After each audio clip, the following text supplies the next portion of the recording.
வணக்கம். நான் யோகானந்த் பாண்டியன் பேசுகிறேன். சுதந்திர இந்தியாவில் திட்டமிட்டு பறிக்கப்பட்ட அப்பாவி இந்துக்களின் சுதந்திரம். ஆமாம், இது ஒரு காங்கிரஸோட சதி.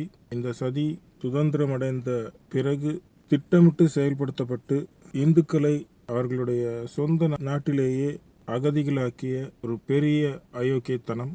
இந்திய அரசியலமைப்பு சட்டத்தை பயன்படுத்தி இந்துக்களுடைய உரிமைகள் எப்படியெல்லாம் பறிக்கப்பட்டுள்ளது என்பதை பற்றி நான் விளக்குகிறேன். இந்தியான்ற நாடே முழுக்க முழுக்க இந்துக்களுடைய நாடு தான். இங்கே இந்து மதம் என்ற ஒன்று மட்டும்தான் இருந்தது. மற்ற மதங்கள் இங்கே வெளியிலிருந்து உள்ளே வந்த வேற்று மதங்கள். இந்துக்களுடைய பெருந்தன்மையினால் ஏற்றுக்கொள்ளப்பட்டிருக்கக்கூடிய இந்த மதங்களின் இருப்பு இந்து மதத்தையே அழிப்பதற்காகத்தான் முயற்சி செய்து கொண்டிருக்கிறது என்ற துக்ககரமான செய்தியோட அதை நாம வெறுக்கவோ ஒதுக்கவோ போவதில்லை என்ற செய்தியை உங்ககிட்ட சொல்லிக்கிறேன். சுதந்திர இந்தியாவிலிருந்து இஸ்லாமியர்களுக்காக தனி நாடு வேணும் அப்படின்னு ஜின்னா பிரித்து வாங்கிக்கிட்டு போகிறாங்க. போகும்போது இந்த நாட்டில் எத்தனை சதவீதம் இஸ்லாமியர்கள் இருக்கிறாங்களோ அத்தனை சதவீதம் நிலப்பரப்பு வேணும்னு துல்லியமாக அளந்து வாங்கிக்கிட்டு போனாங்க. அதுவும் 2 பகுதியாக வளமான நதிகளின் டெல்டா பகுதிகளாக இருக்கக்கூடிய இந்து நதி டெல்டா மற்றும் கங்கை நதியும் பிரம்மபுத்திராவும் இணைந்த பத்மா என்று அழைக்கக்கூடிய அந்த நதியின் டெல்டா பகுதியையும் இஸ்லாமியர்கள் தங்கள் நிலப்பகுதியாக அந்த வளமான பகுதியை எடுத்துக்கொண்டார்கள்.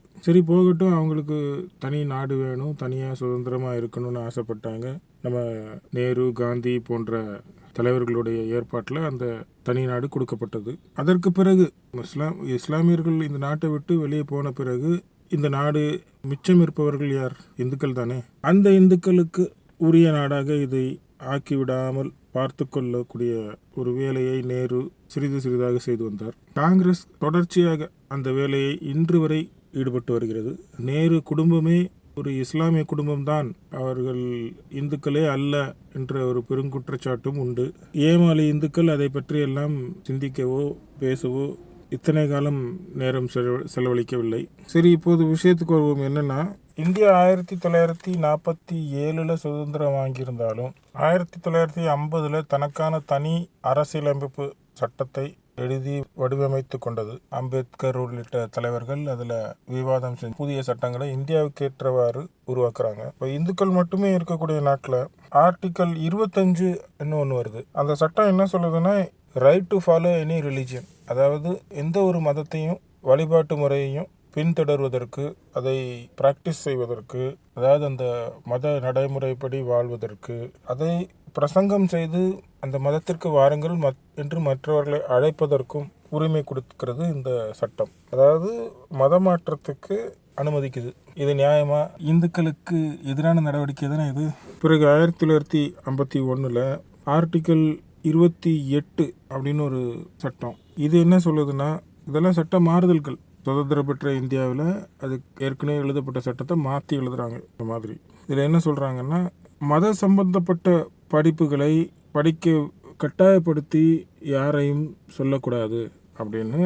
இந்து மக்களுக்கு பெரும்பான்மையாக இருக்கக்கூடிய ஒரு நாட்டில் மத சம்பந்தப்பட்ட விஷயங்களை கட்டாயப்படுத்தக்கூடாது அப்படின்னு சொல்லி அன்னைக்கு பள்ளிக்கூடத்தில் சொல்லி கொடுக்கப்பட்ட மத சம்பந்தப்பட்ட விஷயங்கள் எல்லாத்தையும் தடுத்து நிறுத்துகிறாங்க. பிறகு ஆர்டிக்கல் 29 அப்படின்னு ஒரு இது கொண்டு வராங்க. அதில் protect the interest of minority groups. அதில் மைனாரிட்டின்னு சொல்லப்படக்கூடிய நபர்கள் யாரெல்லாம் அப்படின்னு குறிப்பிட்டு அவர்களுடைய உரிமைகள், அவர்களுடைய மத சடங்குகளை பின்பற்றும் முறைகள் எல்லாத்தையும் அவரவர் இஷ்டப்படி ஃபாலோ பண்ணலான்னு ஒரு அனுமதி கொடுக்குறாங்க. இந்த மைனாரிட்டி யாரெல்லாம்னா முஸ்லீம், சீக்ஸு, கிறிஸ்டியன், பார்சி போன்றவர்கள். மறுபடியும் ஆர்டிக்கல் 30 ஒன்று வருது. அதில் மைனாரிட்டிகள் தங்களுக்கு தேவையான எஜுகேஷ்னல் இன்ஸ்டியூட்டை உருவாக்கி அவர்களே அதை நடத்திக்குள்ள உரிமை கொடுக்கப்படுது. ஆர்டிக்கல் 28க்கும் இதுக்கும் ஒரு பெரிய முரண்பாடு. ஆர்டிக்கல் 28 மத வழிபாடு சம்பந்தப்பட்ட கல்வியை எந்த மாணவரும் புறக்கணிக்கலாம் அப்படின்னு சொல்லுது. ஆர்டிக்கல் 30 மத வழிபாடு சம்பந்தப்பட்ட கல்வி நிறுவனங்களை சிறுபான்மையினர் நிறுவி அவங்களுடைய மத பாடத்திட்டங்களை படிக்கலாம் அப்படின்னு சொல்லுது. இப்போ இந்துக்களுடைய மத படிப்பு நின்று போகுது, இஸ்லாமியர் மற்றும் கிறிஸ்தவர்களுடைய மத படிப்புகள் தொடர்ந்து நடக்குது. இது எந்த வகையில் நியாயம்னு தெரியல. பிறகு 1951 HR&CE ஆக்ட் அப்படின்ற ஒரு சட்டம் மூலிமா இந்துக்களுடைய அத்தனை கோவில் பணத்தையும் அந்த நிலங்களையும் இந்துக்களிடமிருந்து பறிக்கும் விதத்தில் இந்த புதிய சட்டம் கொண்டு வரப்படுது. அந்த காலகட்டங்களில் அத்தனை நிலங்களும் பெரும்பாலும் கோவில் பேரில் தான் அரசர்களால் எழுதி வைக்கப்பட்டிருந்தது. அரசர்களே போரிட்டு சேமித்து கஜானா வைத்திருக்கக்கூடிய பணத்தை கோவிலுக்கு நன்கொடையாக வழங்குவதையும் கோவில் பெரிய பெரிய கோவில் கட்டுவதையுமே தான் வேலையாக வைத்திருந்தார்கள். இது ஒரு இந்து நாடாக இருக்கிறதுனால அரசர்கள் மிகுந்த பக்தியுடன் இருந்தாங்க, நேர்மையுடன் இருந்தாங்க. இப்போ இந்த HR&C சட்டம் மூலமா இந்துக்களிடமிருந்து பணத்தை அரசு எடுத்து செலவு செய்வதும், இந்து மதத்தில் கோவில்கள் வருமானத்திலிருந்து எடுத்து அரசு எல்லாரும் மற்ற மதத்தினருக்கும் பொதுவாக செலவு செய்வதும் நடந்தது. ஆனால் இந்த சட்டம் இந்து மதத்துக்கு மட்டும்தான் போடப்பட்டுச்சு. இது எல்லா மதத்து வழிபாட்டு தலத்துக்கும் போட்டிருந்தா நம்ம அதை நடுநிலைமையோடு எடுக்கப்பட்ட ஒரு நடவடிக்கையை பார்த்துருப்போம். முதல்ல இது இந்துக்களின் நாடு, இந்துக்களுடைய கோவில், இந்துக்களுடைய வருமானத்தை அரசாங்கம் எடுத்து எல்லா உரிமையும் கொடுத்து விட்ட மற்ற சமூகத்தினருக்கு கொடுக்குறாங்க. அவங்க தங்களுடைய மதத்தை பரப்பலாம், பிரசங்கம் பண்ணலாம், தனியாக பள்ளிக்கூடம், காலேஜ் இதெல்லாம் திறந்துக்கலாம், அங்கே அவங்களுடைய மத வழிபாட்டு விஷயங்களை சொல்லி கொடுக்கலாம். ஆனால் பொதுவான பள்ளிக்கூடங்களாக இருந்த அதற்கு முன்பு இருந்த அத்தனை பள்ளிக்கூடங்களும் கல்லூரிகளும் பொதுவான இடத்துல இருக்கும்போது அங்கே இந்து வழிபாட்டு முறைகள் சொல்லிக் கொடுக்கப்படுது. அதை கட்டாயப்படுத்தக்கூடாதுன்னு ஒரு சட்டம் போட்டு தடுத்து நிறுத்தினவங்க இந்துக்களுடைய கோவில் வருமானத்தையும் இந்த மாதிரி சட்டம் போட்டு அரசு தன் கைவசம் எடுக்குது. இன்னைய வரைக்கும் நீங்கள் இந்து அறநிலையத்துறைன்ற பேரில் தமிழகத்தில் நடக்கக்கூடிய அராஜகங்களை பார்த்துக்கிட்டு இருக்கீங்க. பிறகு 1956 HCB ஆக்ட், அதாவது இந்து கோட் பில்ஸ், இதில் இந்துக்களுடைய பர்சனல் லா அப்படின்னு சொல்லக்கூடிய விஷயங்களில் தலையிடுறாங்க. அதாவது ராமரை போல வாழணும், அது ஒருத்தருக்கு ஒருத்தி தான் அப்படிங்கிற கொள்கையில் தான் பெரும்பான்மையான இந்துக்கள் வாழ்ந்து வர்றாங்க. ஆனால் அது ராமர் தவிர மற்ற கடவுள்களை பார்த்திங்கன்னா பெரும்பாலும் 2 மனைவி இருக்கிற மாதிரி தான் நீங்கள் பார்க்கலாம். அது முருகன் கடவுளாக இருந்தாலும் சரி, வள்ளி தெய்வானை, சிவபெருமானாக இருந்தாலும் சரி, பெருமாளாக இருந்தாலும் சரி. ஆனால் இதெல்லாம் எங்கேயும் நம்ம கட்டாயப்படுத்தலை. இதெல்லாம் 2 கல்யாணம் பண்ணி தான் ஆகணும்னு இந்த இந்து மதத்தில் சொல்லப்படலை. இந்து மதத்துடைய தத்துவங்களே மிக விரிவானது. அவர் ஒரு கல்யாணம் பண்ணுவார், 2 கல்யாணம் பண்ணுவார், 4 கல்யாணம் பண்ணுவார், இல்லை கல்யாணம் பண்ணாமல் இருப்பார். ஒவ்வொரு விஷயத்துக்கும் ஒவ்வொரு நாட்டின் பகுதியில் ஒவ்வொரு விதமாக செயல்படுத்தப்படும். இந்து மதத்துடைய தன்மை மிக அகன்றது, அது யாருடைய கட்டுப்பாட்டிலையும் இல்லை. ஆனால் இவங்க சட்டம் போட்டு இந்துக்கள் ஒரு கல்யாணத்துக்கு மேலே பண்ணக்கூடாது. மனைவி உயிரோடு இருக்கும்போது, மனைவி இறந்து போயிட்டாங்கன்னா இன்னொரு கல்யாணம் பண்ணலாம் அப்படின்னு சட்டம் போடுறாங்க. இந்துக்கள் அதை எதிர்த்து பேசவில்லை. ஆனால் இதே சட்டத்தை முஸ்லீமுக்கு போடணும்ல, அது போடலை. அவங்களுடைய சரியான சட்டம் படி 4 மனைவி வைத்து கொள்ளலாம் அப்படின்னு அவங்க சட்டம் சொல்லுது அப்படின்ட்டு அதைப்படி நடந்துக்கலான்னு அனுமதிக்கிறாங்க. இதனால் என்ன நடக்குதுன்னா, இஸ்லாமியர்கள் 4 கல்யாணம் பண்ணும்போது அவங்களுடைய மக்கள் தொகை எண்ணிக்கை அதிகமாகுது. இங்கே ஒரு பெண் பெற்றெடுக்கிற குழந்தைகளை விட 4 பெண் பெற்றெடுக்கும் போது நிறைய குழந்தைகள் பெற்றெடுக்கிறாங்க. இதில் 4 கல்யாணம் பண்ணுறதுனால அவங்க முஸ்லீமில் பெண் இல்லாததுனால இந்து பெண்களையும் அங்கங்கே ஏழையாக இருக்கக்கூடிய பெண்களை கவர்ந்து கொண்டு போகிறது, இல்லை லவ் ஜிஹாத்ங்கிற மாதிரி காதல் பண்ணி கொண்டு போகிறது, இது மாதிரி விஷயங்கள்லாம் செய்கிறாங்க.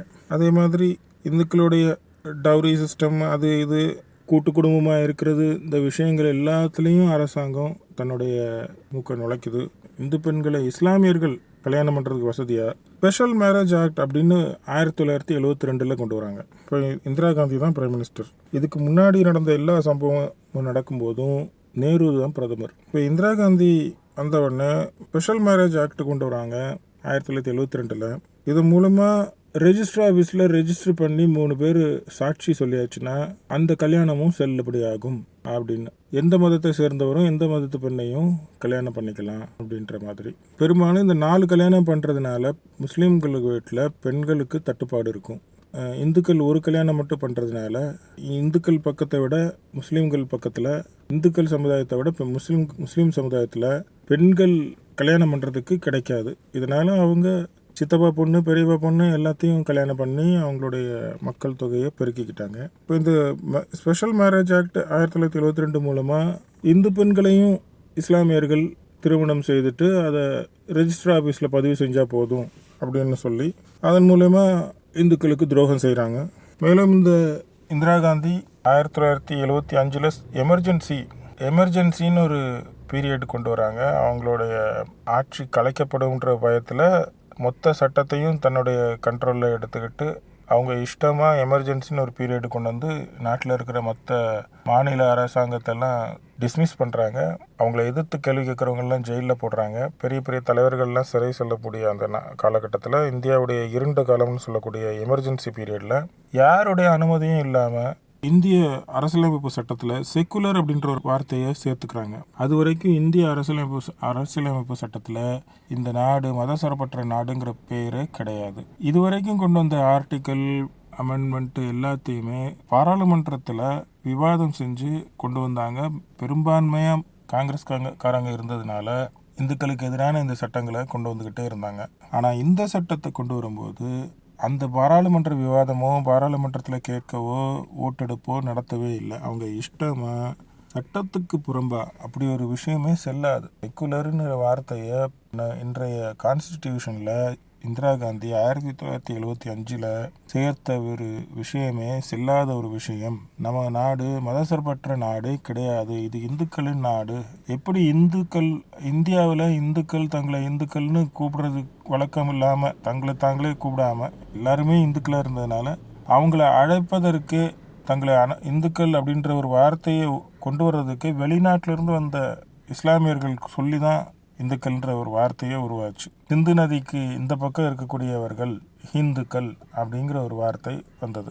அந்த வகையில் எந்தவித மதத்தை பற்றியும் குறிப்பிடாமல் இருந்தாலும் இது ஹிந்து நாடு தான்.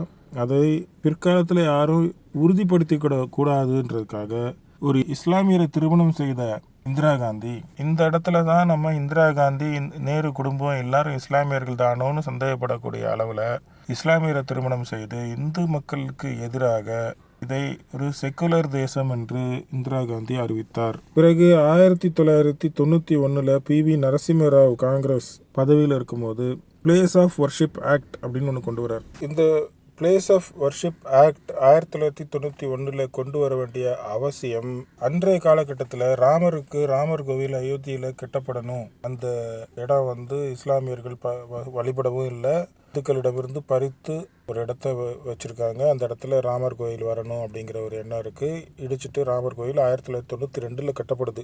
அதற்கு முன்னாடியே அவசரமாக 1991 பிளேஸ் ஆஃப் வர்ஷிப் ஆக்ட்ன்றதை PV நரசிம்மராவ் கொண்டு வராரு. இதன்படி இந்துக்களிடமிருந்து பறிக்கப்பட்டு இந்து கோவில்கள் மஸ்ஜித்துகளாக மாஸ்குகளாக ஆக்கப்பட்டு எங்கெல்லாம் பயன்படுத்தப்பட்டு வருகிறதோ அது அங்கே அப்படியே தான் இருக்கும், மாற்றி இந்துக்களிடம் திருப்பி ஒப்படைக்கப்பட மாட்டாது அப்படின்னு பெரும்பான்மை இந்துக்கள் வசிக்கக்கூடிய இந்த இந்திய நாட்டில் இந்துக்களுடைய அனுமதி இல்லாமல் இந்துக்களுக்கு எதிராக இந்த சட்டம் கொண்டு வரப்படுது. 1995 வக்ஃப் ஆக்ட் அப்படின்னு ஒரு புதிய சட்டத்தை கொண்டு வராங்க. அந்த சட்டத்தில் வக்ஃப் ப்ராப்பர்ட்டி என்ன சொல்லக்கூடிய ஒரு விஷயத்த யாராலையும் விற்கவோ தானமாக கொடுக்கவோ எக்ஸ்சேஞ்ச் செய்து கொள்ளவோ அடமானம் வைக்கவோ வேறு யாருக்கும் மாற்றி கொடுக்கவோ முடியாது. அதாவது இஸ்லாமியர்களுடைய சொத்துக்கள், இஸ்லாமியர்கள் மசூதிக்குன்னு எழுதி வச்ச சொத்துக்களை வேறு யாருக்கும் விற்க வாங்க முடியாது அப்படின்னு ஒரு சட்டம் போடுறாங்க. அந்த மாதிரி ஒரு சட்டம் இந்து கோவில் நிலங்களுக்கு இல்லை. இந்து கோவில் நிலங்களை யாருக்கும் விற்கவோ வாங்கவோ முடியாது, ஆனால் அது செல்லாது அப்படிங்கிற ஒரு சட்டம் ஆணித்தனமாக இல்லை.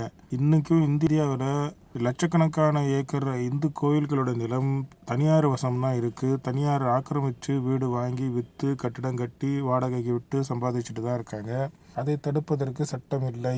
ஆனால் முஸ்லீம்களுடைய வக்ஃப் வாரியம் என்று சொல்லக்கூடிய அந்த இஸ்லாமியர்களுடைய நிலங்களை பாதுகாப்பதற்கு சட்டம் பிரகாசமாக போடப்பட்டிருக்கு. இதே காங்கிரஸ் தான் 2005 தாஜ்மஹாலை வக்ஃப் ப்ராப்பர்ட்டின்னு டிக்ளேர் பண்ணுறாங்க.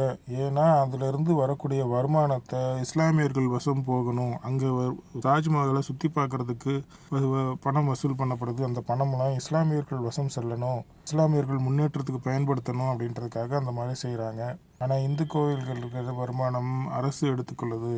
அதே மாதிரி 2007 ராமர் பாலம் என்று சொல்லப்படுகிற ராம் சேது ராமர் பாலத்தை ராமர் தான் கட்டினார் என்பதற்கு எந்த ஆதாரமும் இல்லை அப்படின்னு 2007 அரசு ஒரு நீதிமன்ற வழக்கில் சொல்லுது. இது மாதிரி இந்துக்களுடைய நம்பிக்கைக்குரிய ஒரு விஷயத்த, ராமர் பாலம் கட்டினார் என்ற வரலாற்று விஷயத்த இந்துக்களுக்கு எதிராக அது ஒரு பொய் கட்டுக்கதை அப்படின்னு சொல்லுறாங்க. ராமர் அந்த பாலம் கட்டினது ராமர் காலத்தில் தான் அது கட்டியிருக்கு, ராமாயண காலத்தில் தான் அது உருவாக்கப்பட்டிருக்கு அப்படிங்கிற விஷயம் பிற்காலத்தில் நாசா போன்ற வெளிநாட்டு அமைப்புகள் உறுதிப்படுத்தியிருக்கிறாங்க. இதே காங்கிரஸை சேர்ந்த சிதம்பரம் 2009 காவி தீவிரவாதம், அதாவது சாஃப்ரான் டெரரிசம் அப்படின்ற வார்த்தையை பார்லிமெண்ட்லேயே சிதம்பரம் பயன்படுத்துகிறாரு. இந்துக்களுக்கு எதிராக இந்துக்களுடைய நாட்டில் காங்கிரஸ் செய்து வந்த அட்டூழியங்களில் இதுவும் ஒன்று. இந்து மதத்தில் எங்கேயுமே எந்த ஒரு மாற்று மதத்தினரையும் கொலை செய்வதற்கு சொல்லப்படவே இல்லை. ஆனால் இஸ்லாமிய மதத்தில் காஃபிர்கள் சொல்லப்படக்கூடிய மாற்று மதத்தினரை கொலை செய்யணும்னு சொல்லப்பட்டிருக்கு. அப்படிப்பட்ட இஸ்லாமிய மதத்தை தீவிரவாத மதம் என்று சொல்லாத காங்கிரஸ் இந்து மதத்தை பார்த்து, அமைதியின் வடிவமான இந்து மதத்தை பார்த்து சாஃப்ரான் டெரரிசம் அப்படின்ற வார்த்தையை பயன்படுத்துகிறாங்க. இந்து மக்கள் மீது ஹலால் என்ற முறையை பயன்படுத்தி மறைமுகமாக வரி வசூல் பண்ண அனுமதித்தது காங்கிரஸ் அரசாங்கம். இது மிக ஆரம்ப கட்டத்திலிருந்தே நடந்து கொண்டு வருகிறது. இது போன்ற விஷயங்களால் இந்து நாட்டில் இந்துக்கள் சுதந்திரத்தை இழந்து நிற்கிறாங்க. இது முழுக்க ஒரு இஸ்லாமிய நாடாகவே செயல்பட்டுக்கிட்டு வருது. இன்னைக்கும் இது ஒரு இஸ்லாமிய நாடுன்னு அறிவிக்க மட்டும்தான் செய்யலை. மற்றபடி இந்த இந்திய நாடு முழுக்க இந்துக்களுக்கு சுதந்திரம் இல்லாத ஒரு தன்மையோட தான் இருக்கு. இந்த நாட்டில் தீவிரவாதம், குண்டு வைக்கிறது, இந்து தலைவர்களை வெட்டி கொலை செய்வது, சட்டவிரோதமாக ஏற்றுமதி செய்வது, சட்டவிரோதமாக விமானங்களில் உடலுக்குள்ளே வைத்து தங்கம் கடத்துறது, இன்னும் பல சட்டவிரோதமான ஹவாலா போன்ற வியாபாரங்களில் இஸ்லாமியர்கள் தான் ஈடுபடுறாங்க. இந்தியாவுக்கு எதிராக இந்தியாவை இன்னும் முஸ்லீம் நாடாக மாற்றுவோம் அப்படின்னு கொக்கரிக்கிறாங்க. அதையெல்லாம் தட்டி கேட்காம இந்துக்களுக்கு விரோதமான இந்த சட்டங்களை சுதந்திரம் பெற்ற பிறகு காங்கிரஸ் கொண்டு வந்திருக்கு. இந்த காங்கிரஸை மக்கள் கடந்த 10 ஆண்டுகளாக நிராகரிச்சுட்டு வந்துட்டு இருக்காங்க. இந்த காங்கிரஸ் முற்றிலுமாக ஒழிக்கப்பட வேண்டிய ஒரு இயக்கம், இந்துக்களுக்கு எதிரான இயக்கம். இது வட இந்தியாவில் இருக்கிறவங்க புரிந்து கொண்டு விட்டார்கள். ஆனால் தமிழகத்தில் போலி திராவிடம் பேசி மக்களை குழப்பி இந்துக்களுக்கு எதிரான நடவடிக்கையை காங்கிரஸை விட மிக வேகமாக திமுக செயல்படுத்திட்டு வருது. இதிலிருந்து தமிழகத்தை மீட்டெடுக்க அண்ணாமலை, மோடி போன்ற உன்னத தலைவர்கள் இருக்கிறாங்க. அவர்களுடைய முயற்சினால் இந்த நாடு சிறிதாக இந்துக்களுடைய நாடாக மாறிக்கிட்டு வருது. அதில் CAA, UCC போன்ற சட்டங்களை அரசாங்கம் கொண்டு வருது. இந்த சட்டங்கள்லாம் நடுநிலைமையோடு இருக்கக்கூடிய ஒரு சட்டங்கள், யாரையும் மற்ற மதத்தினரை தாக்கக்கூடிய ஒரு சட்டங்களே இல்லை. இப்போ கூட மற்ற மதத்தினர் அவங்க பக்கம் இருக்கக்கூடிய சட்டங்களை நடுநிலைமைக்கு கொண்டு வர்றதையே ஏற்றுக்கொள்ளாமல் இந்துக்களுக்கு எதிராக இந்து நாட்டிலேயே பேசிக்கிட்டு இருக்காங்க. இனி வரும் காலங்களில் தங்களுடைய ஆழ்ந்த உறக்கத்திலிருந்து இந்துக்கள் வெளியே வந்துடுவாங்கன்னு நம்புகிறோம். நன்றி, வணக்கம்.